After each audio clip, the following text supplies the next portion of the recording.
Hello friends, good evening. இன்றைக்கி என்ன பார்க்க போகிறோன்னா, வேஸ்ட்டான பொருளை பற்றியும் ரிப்பேர் ஐட்டம்ஸ் பற்றியும் தான் பார்க்க போகிறோம். ரிப்பேர் திங்ஸ் பற்றி தான் பார்க்க போகிறோம். இந்த மாதிரி ஏதாச்சும் ரிப்பேரான ஐட்டம்ஸ் இருந்தால் ரிப்பேர் பண்ணி வச்சுக்கோங்க. இல்லை ஒரு நல்ல விலைக்கு வந்துச்சுன்னா இதை விற்றுருங்க. எவ்வளோ வந்தாலும் விற்றுருங்க. சும்மா இந்த வேஸ்ட் ஐட்டம்ஸ் எல்லாம் வச்சுருந்தா வீட்டில் கஷ்டம் வரும், பணம் சேராது.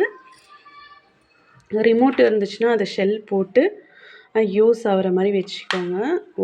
ஓடாத வாட்ச் இருந்துச்சுன்னா ஷெல் போட்டு வச்சுக்கோங்க. இந்த ஃபேன் எல்லாம் ஒர்க் ஆகலை, இது ரெடி பண்ணுனாவே அதிக செலவாகுதுன்னா கொடுத்துருங்க. யூஸ் ஆகும்னு சொல்லிட்டு ஏர் கூலர் கூட எங்கள் வீட்டில் ரிப்பேர் ஆகிட்டுருக்கு. இதை கொடுத்து இன்றைக்கே ரிப்பேர் பண்ணலான்னு இருக்கேன்.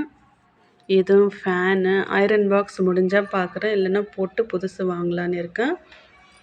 தயவு செஞ்சு நீங்கள் அந்த மாதிரி நிறைய பொருள் வச்சுருப்பீங்க. அதை தூக்கி போட்டோ இல்லை நல்ல விலைக்கு வந்தால் விற்றுட்டோ சின்ன சின்ன பொருளாக இருந்தால் தூக்கி போட்டுருங்க. அது யூஸ் ஆகும்னு எடுத்து வச்சு கஷ்டம்தான் வரும்.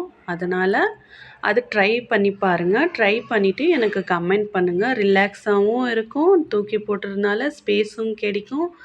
அதை க்ளீன் பண்ணி தொடச்சி வச்சுக்கணும், டஸ்ட் அலர்ஜியும் ஆகும். இது ஃபாலோ பண்ணுங்கள் ஃப்ரெண்ட்ஸ். தேங்க்யூ. பிடிச்சிருந்தா லைக் பண்ணுங்கள், ஷேர் பண்ணுங்கள், சப்ஸ்கிரைப் பண்ணுங்கள்.